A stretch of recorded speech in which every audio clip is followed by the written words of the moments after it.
Meera road से एक दिल दहलाने वाला मामला सामने आया। एक मासूम बच्ची को पीटते हुए एक महिला वीडियो में नजर आ रही है। वह महिला उसकी चाची बताई जा रही है। मिली जानकारी के अनुसार उस मासूम बच्ची के बदन पर कोई ना कोई जख्म के निशान हुआ करते थे। माँ इस बात से चिंतित थी। माँ ने एक दिन अपनी गैर मौजूदगी में अपने कमरे में मोबाइल ऑन करके रख दिया वीडियो रिकॉर्डिंग द्वारा। आखिरकार उस जख्म का पता चल चुका जो जख्म उस बच्ची के बदन पे हुआ करते थे। इस बारे में अधिक जानकारी देते हुए एसीपी शशिकांत भोसले, आइए जानते हैं क्या था पूरा मामला। 14 सितंबर को नयानगर पुलिस स्टेशन में आसमा शेख इन्होंने कंप्लेंट दी कि उनकी रिश्तेदार रेशमा यह उनकी 1.5 साल की छोटी बच्ची को मारहान करती है, पीटती है। जब पुलिस के सामने यह केस आया तो तहकीकात करने पर यह सामने आया कि उन दोनों के अंदर कुछ कौटुंबिक कलह होने के कारण आरोपी रेशमा यह जब फिरियादी उनके बच्चियों के आसपास नहीं रहती है उस वक्त उस बच्ची को मारती थी, जिसके निशान और जख्म उस बच्ची के बदन पर दिखने के बाद उनकी मां आसमा परेशान हो जाती थी। जब उनको शक आया कि घर का ही कोई आदमी यह कर रहा है तो एक दिन दिनांक 14 सितंबर को उन्होंने उनका मोबाइल इस तरह से वीडियो रिकॉर्डिंग ऑन करके छोड़ दिया कि अगर कोई उनके बच्ची के पास आता है तो उसके अंदर कैमरा में कैद हो जाएगा, और वह दूसरे रूम में चली गई। तो थोड़ी देर बाद बच्ची का जब रोने का आवाज़ आया और वह वापस आई तो उन्होंने देखा कि बच्ची रो रही है और आसपास कोई नहीं।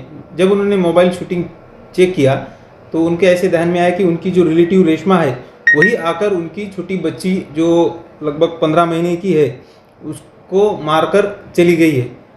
इस मामले को गंभीरता से देखते हुए नयानगर पुलिस स्टेशन ने तत्काल यह गुना दाखिल कर लिया है। बाल न्याय अधिनियम के तहत आरोपी के ऊपर कानूनी कार्रवाई भी की गई है और इस जुर्म को और छोटी बच्ची के ऊपर के अत्याचार को ध्यान में रखते हुए उसका मेडिकल करके और जो बाकी के एविडेंसेस है जैसा कि मोबाइल का शूटिंग और स्टेटमेंट वह सब करके जल्द से जल्द पुलिस आरोपी के खिलाफ कोर्ट में दोषारोप भेजने वाली है। नाम आसमा शेख है और ये मैं यहाँ पर अपने हस्बैंड के साथ जॉइंट फैमिली हमारी, यहाँ पे मेरी जेठानी जेठ और मेरे ससुर रहते साथ में। और तो ये एक्चुअली इंसिडेंट हम लोग का 14 सितंबर का है कि मैं अपने मतलब मेरी बेटी है एक 15 महीने की, उसको मैं सुलाकर सो चुकी थी अराउंड 1:15 बजे के टाइम पे। तो मैं उसको सुलाकर वॉशरूम गई थी नहाने के लिए। तो वो टाइम पर मैंने मतलब पहले भी ऐसा बहुत बार होता था कि मैं उसको अकेला कभी छोड़कर जाऊँ तो उसका कभी यहाँ से होठ पे से ब्लीडिंग होगी, कभी या तो सर पे कुछ मार लगा होगा या तो ऐसा कुछ ना कुछ मिलता ही था। तो हम लोग को लगता था कि शायद वो गिर जाती है या ऐसा कुछ, लेकिन वो मतलब इतनी मतलब चलती उतर देती है पेट से कि वो ऐसा हमारे सामने तो कभी खुद से गिरी नहीं। वो तो हम लोग को थोड़ा डाउट हुआ। फिर बीच में फूड पॉइजनिंग भी बहुत हो रही थी, जबकि वो मतलब ऐसा कुछ बाहर का खाती भी नहीं है, वैसे घर के खाना। तो मतलब हम लोग को थोड़ा डाउट हुआ, दवा हुआ तो लेते थे। फिर उसके बाद हम लोग ने एक दो बार वीडियो कॉल लगा के मैं अपने हस्बैंड को देती थी जब वो मतलब वो अकेली होती थी बेडरूम में तभी। तो उन्होंने एक बार देखा कि उसको किसी ने हाथ से इधर से गिराया है बेड से।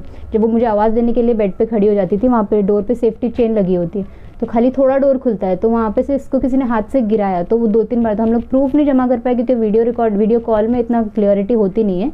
तो इसीलिए फिर हम लोग ने मतलब ये मुझे बोले कि ना जब भी अगर वो अकेली होगी तो साथ में एक फ़ोन पे रिकॉर्डिंग स्टार्ट करके जाने के लिए। तो मैं 15 दिन से एक्चुअली ये कर रही थी कि मैं रिकॉर्डिंग पे फ़ोन रख कर बेडरूम में रख के उसके साथ में रख के जाती थी, लेकिन मैं इसको मोस्टली अपने साथ ले जा रही थी।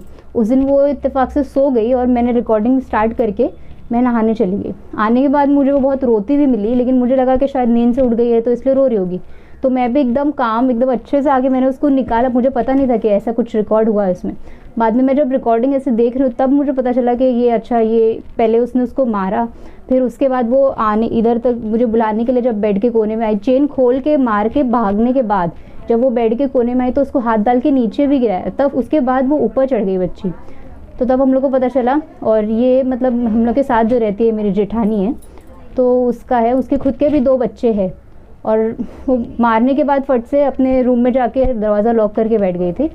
तो फिर मैं उसके बाद ये रिकॉर्डिंग लेके सीधा अपने हस्बैंड के पास गई, फिर वहाँ से हम लोग FIR कराने चले गए। तो आपकी जेठानी का क्या नाम है और आपको क्यों लगता है क्यों ऐसा वो कर रही थी? उनका नाम रेशमा है, रेशमा शेख, और उनके हस्बैंड का नाम है फिरोज़ शेख। वो एक्चुअली देखो, अभी अगर उसको झगड़ा करना होता तो वो सबके सामने मारती और झगड़ा करती कि लो मैंने मारी।